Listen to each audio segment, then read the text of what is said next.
I'm Rachel Cruz from Ramsey Solutions, and today I want to share 10 steps to buying a house.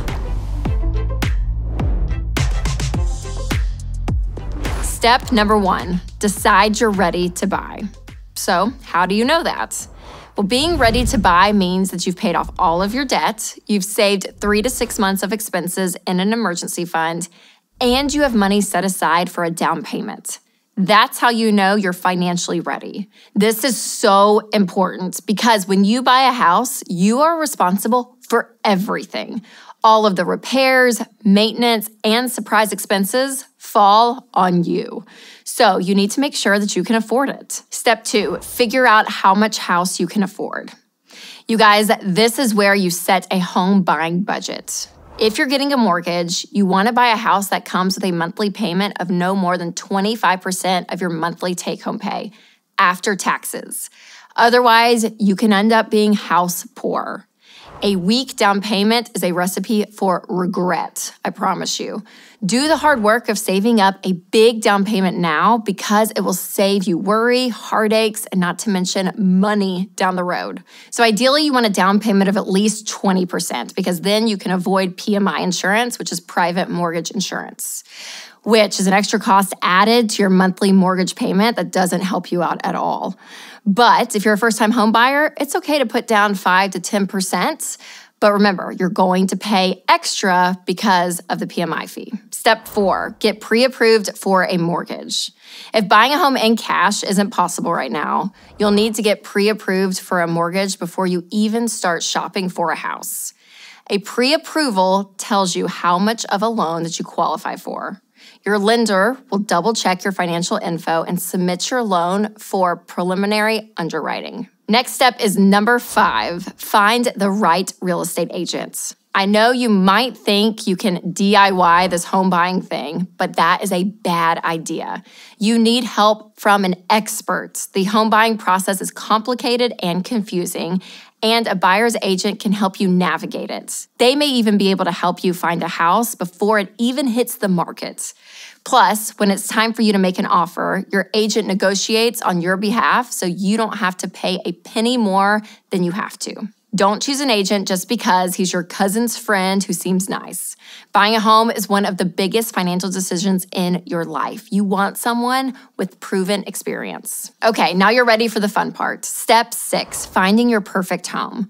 To start, create a list of your must-have home features and share it with your agent to use as a foundation in your home search. Your agent will then help you set realistic expectations and target your search to areas that you can afford. Now, I know it's easy to get excited, but always shop with resale value in mind. Always. Don't compromise on the home's location or the layout inside. I suggest buying the least expensive home in the best neighborhood that you can afford. That gives your home room to grow in value. And pay attention to home values in that area too. Are prices going up or going down? And research the school districts even if you don't have kids because that's an important factor when you sell. Step number 7. Once you've found the right home, it's time to get serious and make an offer. That means submitting an offer and signing a contract agreement with the sellers. The purchase agreement your agent draws up will include details like buyer and seller information, the property address, the price, and your earnest money deposit, which is kind of like a security deposit.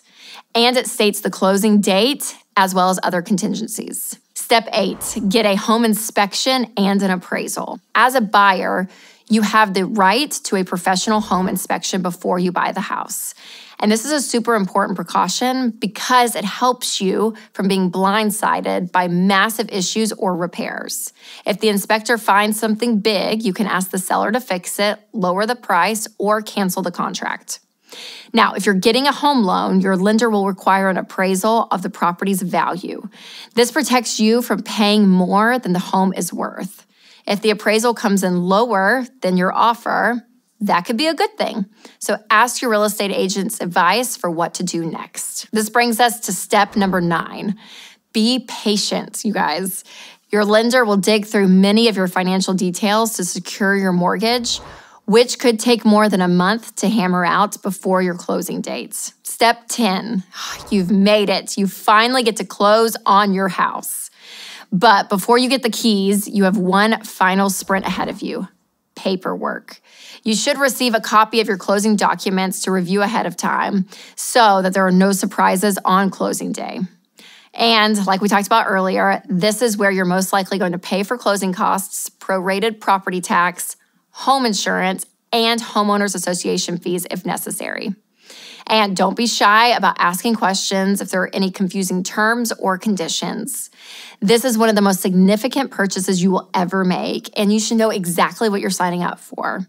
Then, once you sign all the paperwork, you can breathe a sigh of relief because you are now officially a homeowner. Now you know the 10 steps to buying a home. Trust me, if you keep working through this process step by step, before you know it, you'll be a homeowner. Thank you so much for joining me today. Good luck and happy house hunting.